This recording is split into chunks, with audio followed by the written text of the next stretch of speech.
Boa tarde, sejam bem-vindos de volta à segunda conferência da iniciativa Negócios Sustentabilidade 2030. Esta é uma iniciativa do Jornal de Negócios que conta com o alto patrocínio da Presidência da República. Ao longo do dia de hoje estamos a debater a vertente social da sustentabilidade, olhando para os desafios da igualdade em tempos de crise. Ao longo da manhã já tivemos vários oradores, também tivemos 2 debates e por isso agora, no início desta segunda parte, vamos fazer um resumo daquilo que aconteceu durante a manhã e por isso mesmo a Helena Garrido, que é jornalista e também curadora desta iniciativa, vai apresentar-nos as conclusões. Muito obrigada, muito boa tarde, espero que tenham vindo reconfortados do almoço e preparados para esta parte da tarde. Eu diria que um dos grandes títulos de hoje é o S é o novo E, como nos disse a Margarida Couto. A consciência de que a desigualdade é multidimensional foi um dos sublinhados da Secretária de Estado da Igualdade e das Migrações, que abriu esta nossa conferência. E esta desigualdade multidimensional abrange não só o género, a cor da pele, as qualificações, a localização geográfica, os acessos e os transportes, fundamentais para promover esta igualdade e, especialmente, para combater a desigualdade que neste momento alimenta que a atual conjuntura de alguma forma alimenta. O ex-primeiro-ministro da belga, que eu não sou capaz de dizer o nome, vou tratá-lo por Guy apenas, e eurodeputado, fez-nos aqui uma intervenção muito que nos desafia a pensar naquilo que deve ser a Europa, por onde é que deve caminhar a Europa neste novo mundo, nesta era que ele designou como a era dos impérios. É de facto um retrato extraordinário para este tempo que, se estão todos atentos, estamos a viver, com uma alteração geoestratégica, com um choque de tectónica geoestratégica que nos apela a todos a uma reflexão sobre aquilo que a Europa, os caminhos que a Europa deve percorrer para estar preparada para esta era dos impérios. E chamou-nos a atenção para vários aspectos da reforma da Europa, que eu aqui só vou sublinhar alguns. O primeiro, muito relacionado com a atualidade que hoje vivemos, que é a União na Energia. De alguma forma ficou na intervenção dele, ficaram críticas a estas meias decisões, que não é bem uma compra conjunta de energia, é só 15%, não é bem um limite dos preços do gás, é um corredor, tudo medidas que acabam por não resolver o problema e não ir tão longe como a Europa conseguiu ir, de forma bastante ativa, na pandemia, que deveria ser um exemplo. Falou-nos também na necessidade de se acabar com as possibilidades de se ficar de fora. Falou-nos da política, menos da política de defesa, mas vários aspectos relacionados quer com a energia, quer com outros aspectos como a reforma da política orçamental e a necessidade de transformar a bazuca, aquilo que nós conhecemos em Portugal como a bazuca, a transformá-la numa intervenção permanente, uma capacidade financeira permanente da União Europeia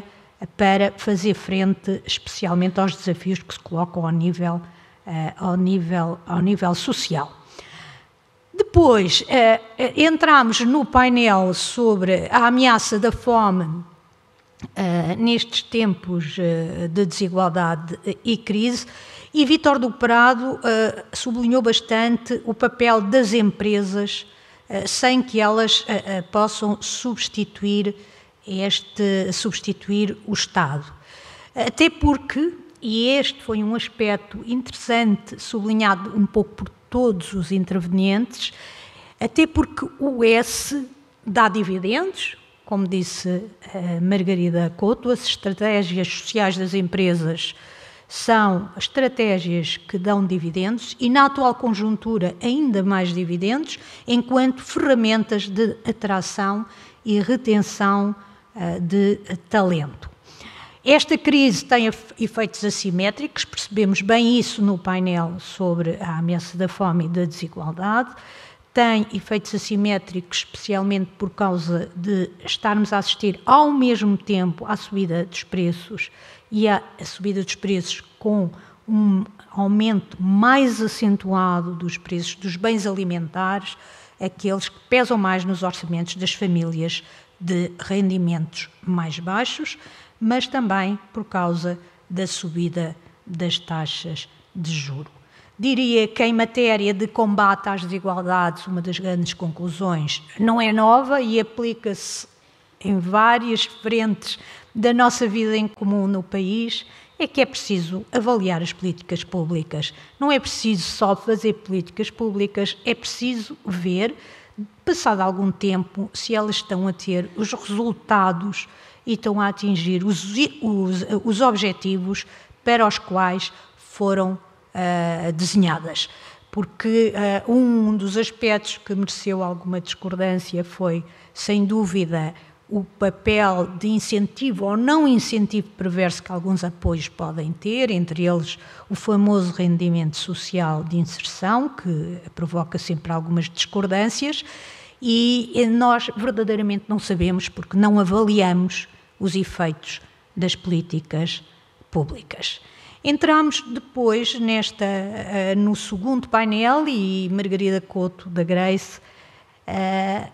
sublinhou bastante que se as empresas não integrarem por sua livre vontade, vão integrá-lo à força.